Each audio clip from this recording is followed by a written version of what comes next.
Good morning students, welcome back to Radhmata Vidya Vihar online class. Today we are going to start our G English Standard 6 chapter 26 prepositions. Into bracket here is written revision. Why revision? I told you in the previous lectures also that we have completed this chapter in previous standards and in 5th standard में भी हमने preposition किया था, 4th में भी किया था. Now we have to rewind this chapter here. Rewind के साथ साथ थोड़ा सा आपको इसमें और आगे का भी स्टडी करना होगा. ओके, चलो will start now our lesson. Preposition. First of all, what is preposition? Preposition is a word which shows the relation between noun और प्रोनाउन.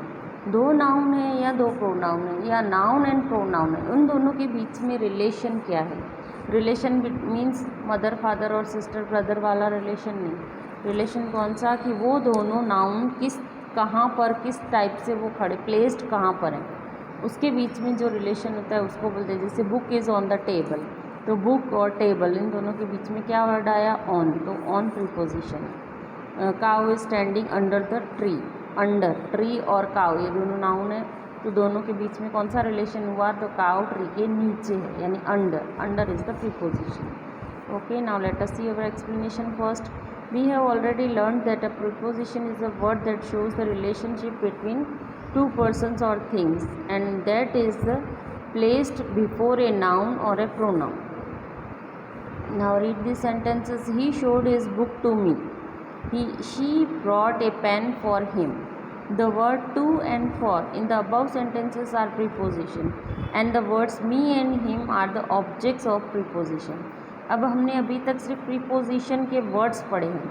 अब इसमें हमको क्या पढ़ना है? preposition के objects कौन से हैं. तो जो दो नाउन या दो प्रोनाउन या नाउन प्रोनाउन हम यूज़ कर रहे हैं, जो लास्ट वाला है प्रीपोजिशन के बाद नाउन या प्रोनाउन आता है, वो होता है prepositional object. Okay, note that when you want a pronoun as a prepositional object, it should be used only in the object position. तो object position की जो pronoun है वो मैंने पहले भी आपको लास्ट प्रीवियस लेक्चर था 12, उसमें मैंने आपको बताया हुआ है. इसमें फिर से लिस्ट दी हुई है. तो कौन से pronoun object position पे आते हैं? तो फर्स्ट पर्सन में होता है मी एंड प्लूरल में, सिंगुलर में होता है मी एंड प्लूरल में होता है अस. सेकेंड पर्सन सिंगुलर है यू, सेकेंड पर्सन प्लूरल में आएगा यू. थर्ड पर्सन सिंगुलर में हिम, हर, इट, ये 3 वर्ड्स आते हैं. और थर्ड पर्सन प्लूरल में आता है देम. तो ये सारे जो वर्ड्स हैं प्रोनाउन के वो यूज़ होते हैं ऑब्जेक्ट पोजीशन पे. तो जब भी प्रीपोजिशन के बाद इनमें से कोई भी वर्ड होगा तो उसको बोलेंगे prepositional object. Okay, now next see. Still explanation is remaining on the next page. Study the following sentences. He has been here since 7 a.m. not 4. He has been here for 3 months not since. अब इसमें since और for का lesson भी हमने 5th और 4th दोनों standard में complete किया हुआ है.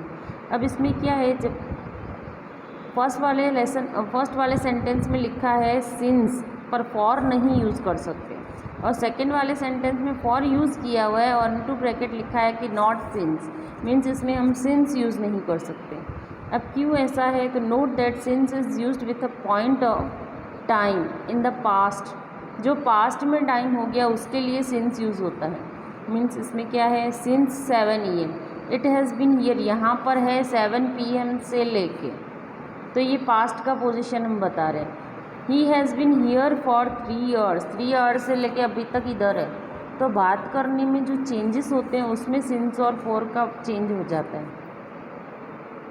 And for is used with a period of time. Period of time means तब से लेके अभी तक चल ही रहा है, मीन्स 3 years से लेके वो अभी तक इधर ही है, तो इसमें हमने फॉर लिखा. और उसमें क्या बोला कि 7 AM से यहाँ है, तो 7 AM यानी 7 AM को टाइम हो गया, तब से लेके यहाँ है, फिर बीच में गया आया पता नहीं, तो इसमें since. Read the following sentences. He wrote to me in October in the year 2011. He is coming to me on Sunday at 5 PM. अब इसमें हमको क्या देखना है कि जब मंथ और ईयर यूज़ होते हैं तो उसमें हम प्रीपोजिशन लगाते हैं इन. और जब डे आता है तो डे में हम लगाते हैं प्रीपोजिशन ऑन। और जब टाइम की बात आती है तो टाइम जब हम लिखेंगे तो उसमें वर्ड यूज़ होता है प्रीपोजिशन का at. Okay, you will note that in is used with the month and year, on with the day and at with time. मैंने बताया ना, वही टाइम के लिए एट यूज़ होता है, डे के लिए ऑन, मंथ एंड ईयर के लिए in. Below is given a list of common preposition at, by, for, from, in, on, over, under, out, through, till, since, up, with, of, before, after, between, among, across, about. ये सारे preposition हैं। अब इनमें से कौन सा suitable होगा वो हमको फाइंड आउट करके ब्लैंक्स फिल करनी है। Okay, now we start our exercise number 1।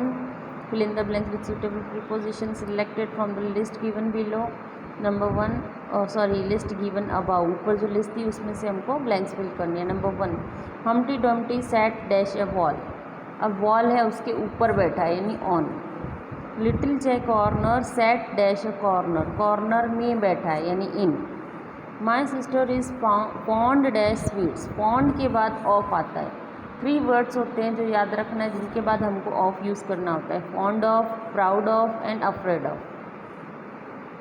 Now number 4, February comes dash January, after dash the storm comes the काम, तूफान के पहले शांति होती है तो बिफोर द स्टॉर्म, स्टॉर्म के पहले।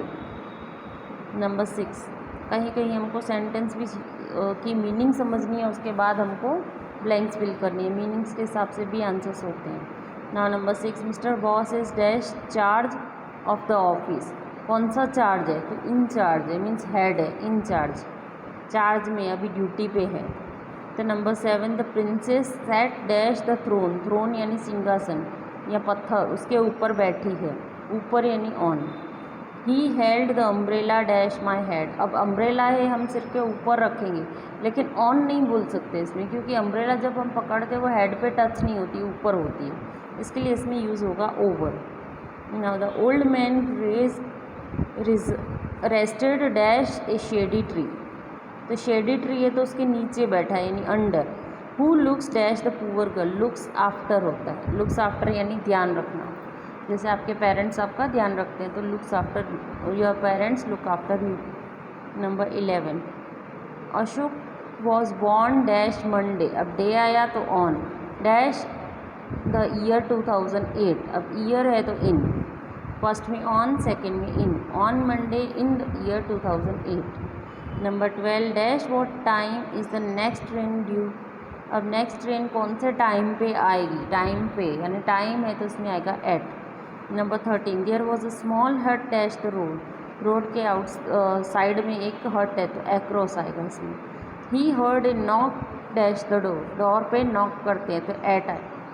Number 15, when did he leave dash Kolkata, Kolkata के लिए यानी for. Number 16, the miller worked hard dash morning, from morning to evening, means morning से लेके इवनिंग तक वो वर्क हार्ड करता है तो from morning to evening, morning से लेके इवनिंग तक। Now number 17, he asked me all dash my trip to Kashmir, उसने मुझसे अब मेरी कश्मीर की ट्रिप के बारे में पूछा, तो ट्रिप के बारे में यानी about my trip. Now exercise number 2, fill in the blanks with suitable preposition selected from the list of common preposition given below।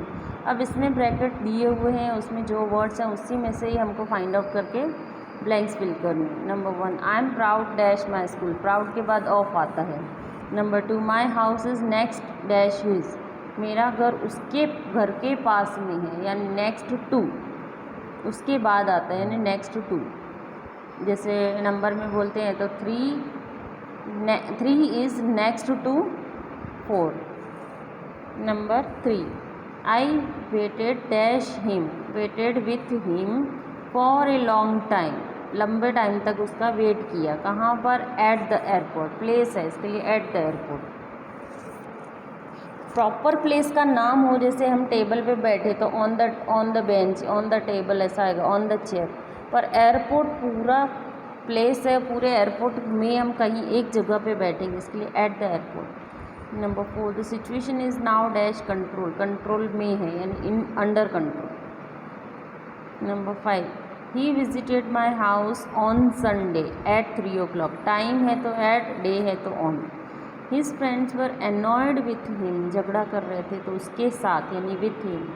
Number 7, we should not interfere dash his work, in his work.